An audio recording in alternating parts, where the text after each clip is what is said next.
When was the last time you took a leap of faith, trusting that everything is going to work out? Do you crave growth, or are you merely content with the status quo? If you want more out of your life, out of your career, and out of your relationships, you are in the right place. Take the leap and discover how to create a life by design rather than living it by default. Real success starts with you. Now here's your host, Colleen Biggs.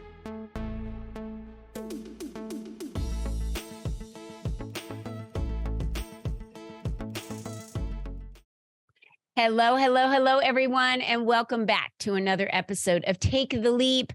I am your host, as always, Colleen Biggs, and every week I bring you some fantastic guests from all over the globe in all different industries to bring you the nuggets and the teachings and the wisdom and the knowledge and the education that you need to have a really wonderful life. We're talking about having the type of life where you are enjoy every day when the relationships that you're building, that you are enjoy every day with the businesses that you're building and the people that you're surrounding yourself with. And today is not going to be any different. We have Tracy Cohen with us today, and we're going to be talking about financial shenanigans. I'm really excited about this topic, and I can't wait to jump into it with her. But before we do, I really want to thank our sponsor of today's show, Alley Spine Center in Scottsdale, Arizona. What sets their office apart from other offices is their focus and expertise in treating degenerative spinal conditions,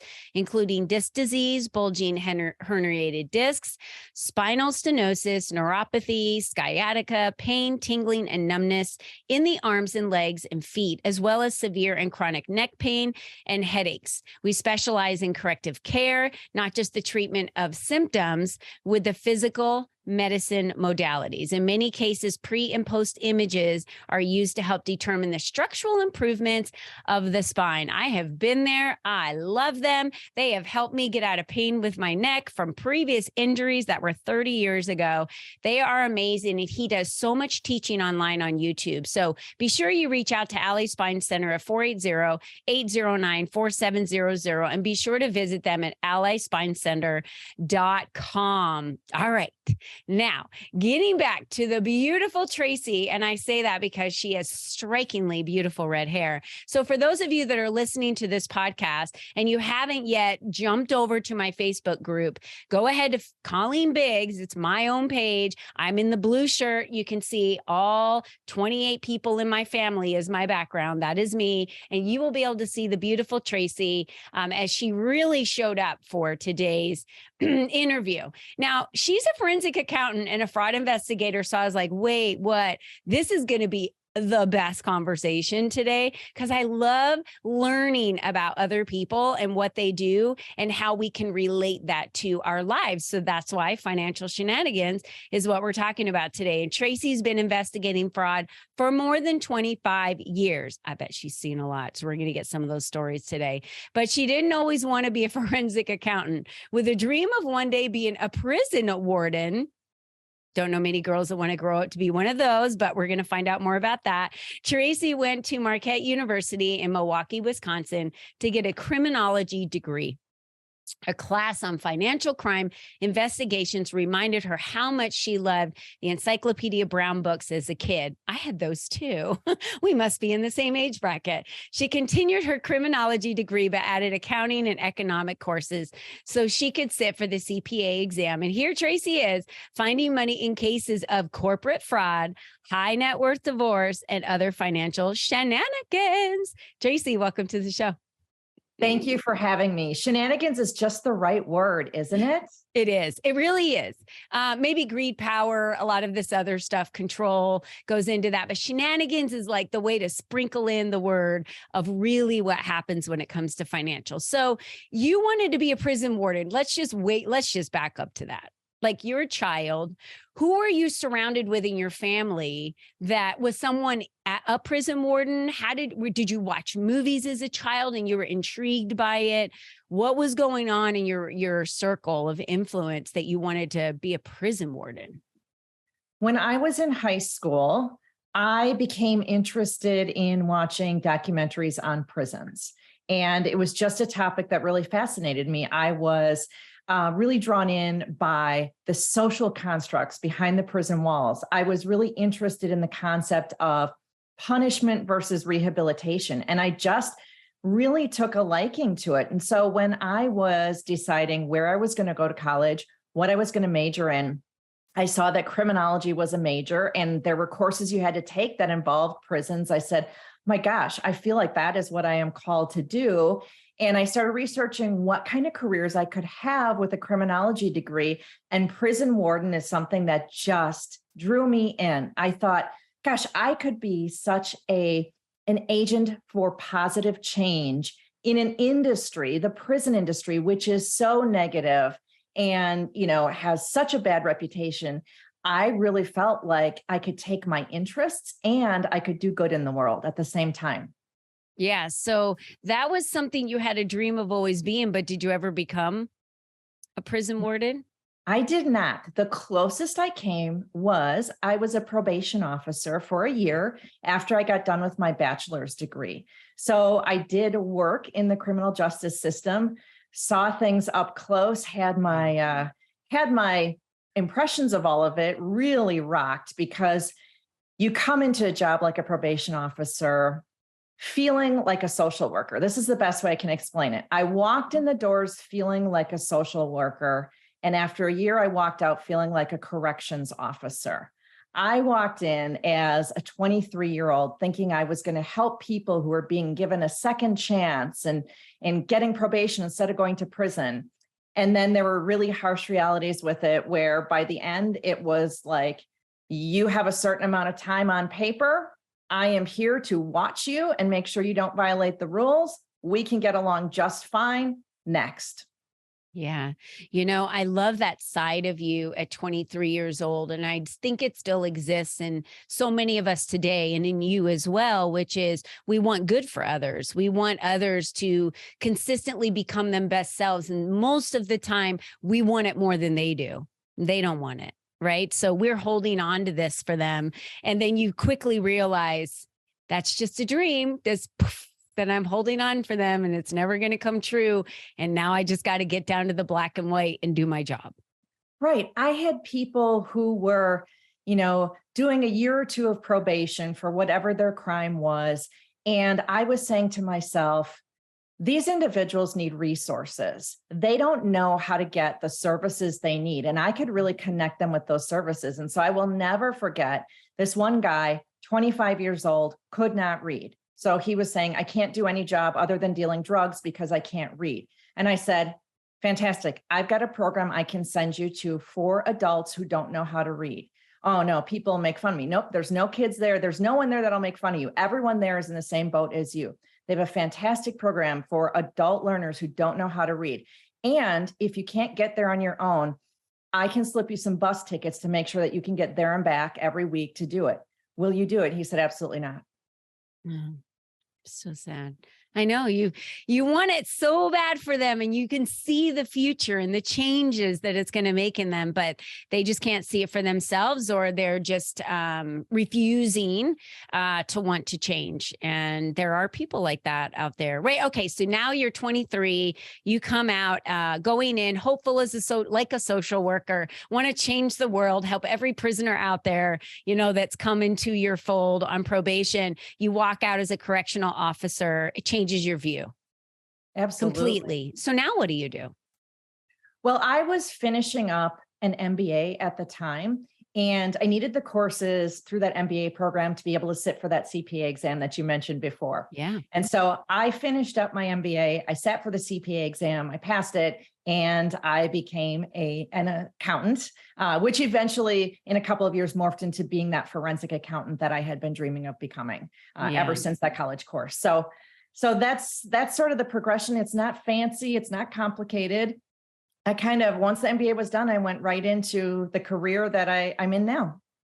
So you find money. You're a money hunter. I do find money. I find that's the best way to describe what a forensic accountant is, because not everyone has heard the phrase forensic accountant before.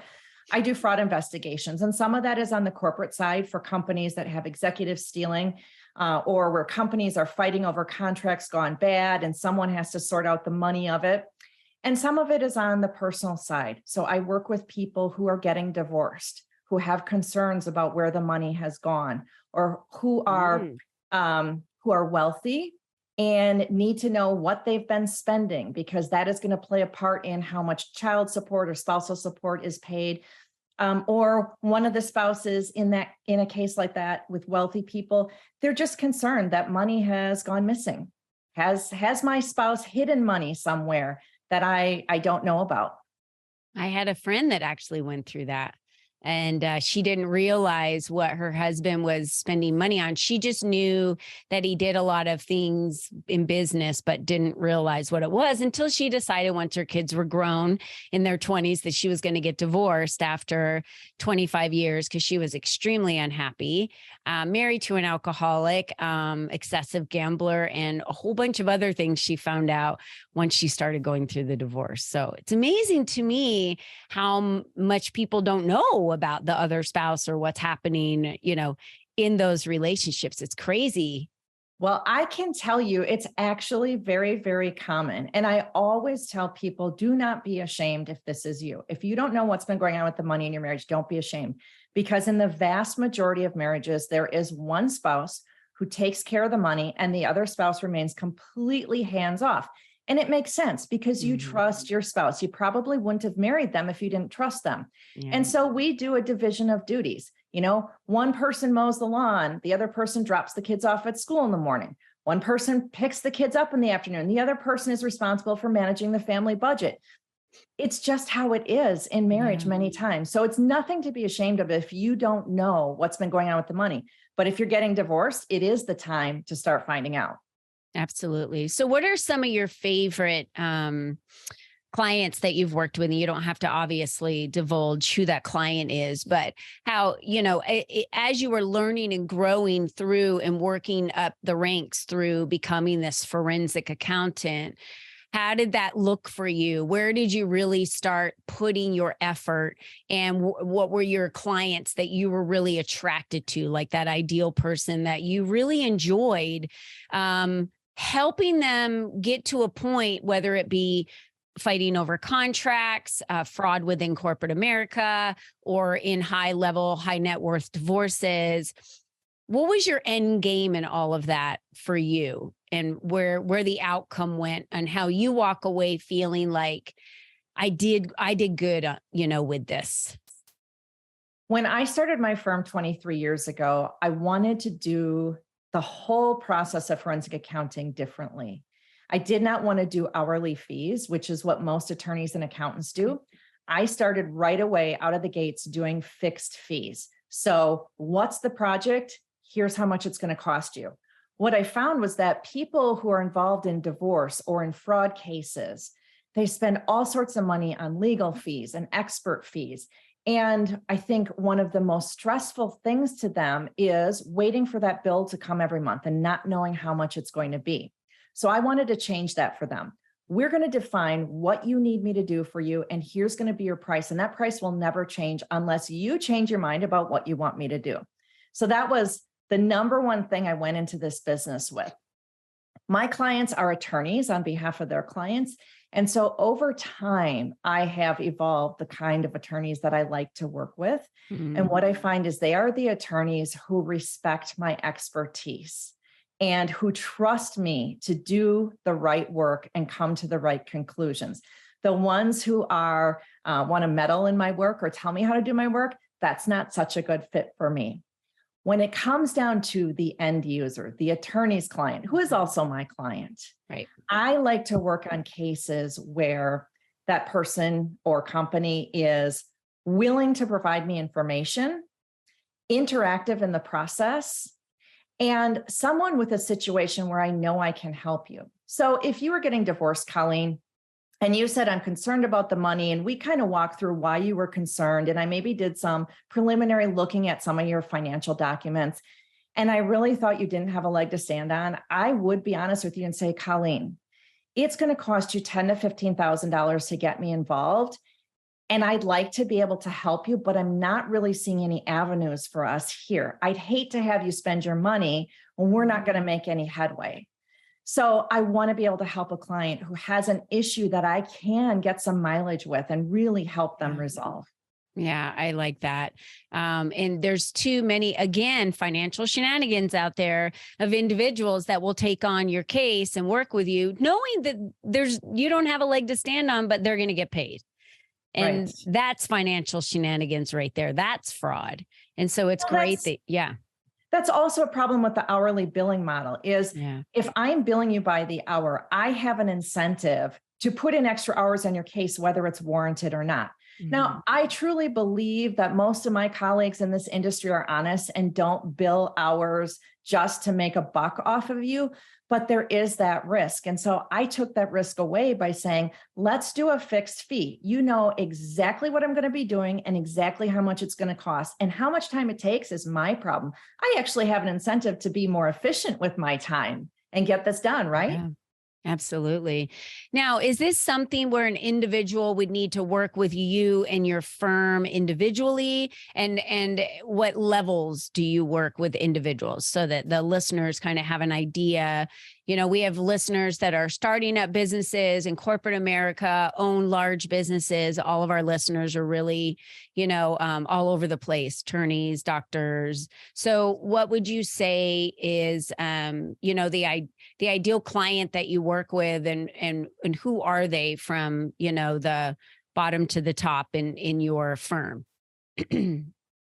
My firm is a firm of one. So I've been solo for 23 years. Nice. And my clients, what you see is what you get. So if you want a team on your case, that's not me. But when you want the really experienced expert, you want to know that that's the person who's looking at your stuff, that's me. The divorces that I work on are typically higher net worth people. So when there is millions of dollars at stake, that's typically when I get involved. And I probably work on about 5 divorces a year. So I have, as I mentioned, the other fraud cases, but in the divorce space, probably only about 5 divorce cases a year. And last year, I was really thinking about the impact that I have or don't have in the divorce space, because I get calls on a daily basis from average people saying, I'm worried that my spouse is hiding money. We're getting divorced. Can you help me? And quite frankly, it's too expensive for them. It's probably not worth it to hire a forensic accountant.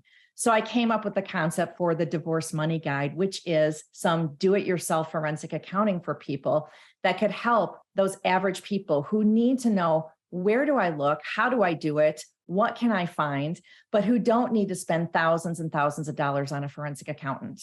Yeah, that makes total sense. So you're really able to serve a wide range of individuals going through divorce all the way through to corporate fraud, really at all levels. You're able to assist companies and individuals at this Absolutely. point. I have the big cases. I have the small cases. And now I have sort of the self-help space where, I'm putting a tool out there for someone to use on their own with some options, group coaching and things like that. If you do need a little bit of, one-on-one assistance and things like that. But as my business evolves, because we don't want to do the same thing for 25 years. Yeah. It's really gratifying to be able to help a larger number of people with a tool like this. Yeah. Yeah. Having those additional resources are essential because, I've done workshops in the past and have worked one-on-one with individuals and taught them here's the 4 steps you need to take to build business credit in your business, not personal, not on your personal side. Let's not talk about getting credit cards personally. You're building a business, so you have to build business credit within your business. This is how you do it. Well, I couldn't possibly go one by one by one. I teach everyone how to do that. So I put together a workshop, put it out there, and it's like, hey, if you want to go learn how to build credit, you can go buy that course for like $27 or $47, and then you can just figure out it's step by step by step. Here are the 4 steps. Just go start applying it, and then you will build business credit. It's that simple. It's not, like you're saying, there's some pieces out there that are kind of redundant and can be, can be executed over and over and over again the same way for people going through a divorce, right? And so having that resource at their fingertips is huge, because not everyone wants to pay thousands of dollars to, work one-on-one with someone when they're at a level that they don't need to do that. They're just starting a business, like in my case, and they just need to learn, how do I build business credit? Just tell me how to do it. Here you go. Go learn how to do it. It takes no time off my, plate, which is exactly what you're doing. You're building it so that they don't have to spend that money, and they can just go in and they can learn and have the resources that they need at their fingertips to feel empowered to know what to do. And I think that's the crucial piece here is financial shenanigans are all over the place. I mean, all over the place. But having control and being responsible and being empowered to know what to look for, to know how to detour those in the future, or I don't know. For me, we have a very open relationship. My spouse and I do when it comes to money. We feel like it's one of the most important conversations that we can have. Faith, money, and family were the biggest conversations we had before we got married. And I think those are key to be in alignment with. And so we never leave the other person out of the dark on finances, because it's crucially important that the other person know in case someone were to pass away instantly.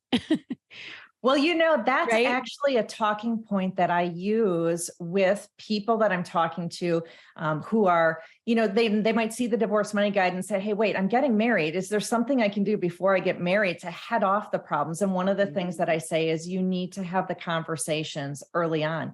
You need to stay informed throughout the marriage, have a weekly check-in about the money. And by having regular, consistent weekly check-ins, you are actually making the money topic less scary, less of a big deal. It becomes routine that you are keeping those lines of communication open. So you're doing it right, Colleen. Yeah, I love that, Tracy. So if you guys go to fraudcoach.com, you're going to see the beautiful Tracy with her gorgeous red hair on the website. What do you want them to do when they get there? Fraudcoach.com. What do we do when we get to that website? Well, I'll tell you what, when you get to fraudcoach.com, you're going to see that I talk about things like, is your spouse hiding money? And so it's very focused on helping people who are in divorce or contemplating divorce and who want to know what has been going on with the money. If you go to fraudcoach.com and go to the very top of the page, there's a link there for a red flag assessment. Here's the deal. If you have seen some signs, some weird things in your marriage regarding the money, but you're not sure if you should be concerned about them or not, you can take that assessment and I'll tell you how likely it is that you have financial fraud in your marriage. It's just a sad topic. I hate to hear it. Well, it's sad, but I'll tell you what, it can be very empowering. I am incredibly sorry for people who are going through divorce, who are potentially getting screwed financially, but the ability to bring knowledge to them, help empower them, help them feel better about their participation in the process, help them get some comfort that they're getting the money that they're supposed to be getting when that divorce is final. I love that piece of my work. Yeah. So there's really two pieces here. So if you're, dealing with contract fallouts, I've had that with ex-partner business fallout. That was awesome. Attorneys involved and all. So if you're in that type of situation or with a partnership in a business and you feel like possibly that person could be siphoning money or whatever it is, or married, or you own a corporation and you feel like one of your executives could be siphoning money out of your business, these are all flags that you need to go to fraudcoach.com to be able to really start the conversation with Tracy to figure out what is it that you need to do from this point forward. But I love that you said, if you think possibly, I don't know, my husband and I, everything's fine, but I think maybe there could be something going on. And there's that little alarm that keeps going off for any of the individuals I just talked about. Go to fraudcoach.com and take that red flag assessment and see if it's happening. And then that way you can deter it earlier than later when sometimes it's so late in the game. Now it's just this volcano that's erupted, and but deterring that early is really important. And Tracy, what else would you say that you want to leave our listeners with on what you've seen in financial shenanigans? Because I love it. trust your gut. If it feels bad to you, trust your gut. Our intuition is usually pretty good about that stuff. And I never have a client who says, gee, I figured out that some money was missing far too soon, right? Everyone says, I figured it out far too late. I wish I had been paying attention to some of these signs. I thought that was odd when I saw it, when I heard it, but I really didn't follow up on it. So trust your gut and take some steps to gather information. Yeah, absolutely. It helps you avoid the financial shenanigans that could be going on. And that's like being proactive. So I love that, Tracy. Listen to your gut. Ladies and gentlemen, we talk about it all the time on this show. And remember, you're the only you that's ever been. You're the only you that's ever going to be. You've got to take responsibility and step up to take action in the things in your life that you want to see change. If you're not willing to do that and you find yourself on the the opposite end of that, where you are now in a whole mess of financial shenanigans, then I want you to ask yourself, at what point am I willing? Like, we go all the way back to the very beginning of this podcast when Tracy said, I went in there wanting them to change when I was working as a probation officer. They didn't want to change. You have to be the one that wants to change. You have to be the one that steps up to take action, to listen to the red flags, to listen to your gut. You're the only one that can do that. You're the only you. That's it. So it's your responsibility. And I hope what we said today rang clear to you. If you feel, I think there might be something going on, go to fraudcoach.com. It's the best place to reach Tracy so you can connect with her there. And Tracy, thanks for being on the show. It was really an awesome conversation. Yeah, it was great. Thank you. It was an awesome conversation. I could talk to you for hours and just learn all about your stories and just everyone that you've met and what you've been through. It's a thrilling life. Thank you for sharing that today with our listeners. And to all of you, don't forget, until next time, make it a great day. Be you and be strong. Until next time, bye-bye. Bye-bye for now, everybody.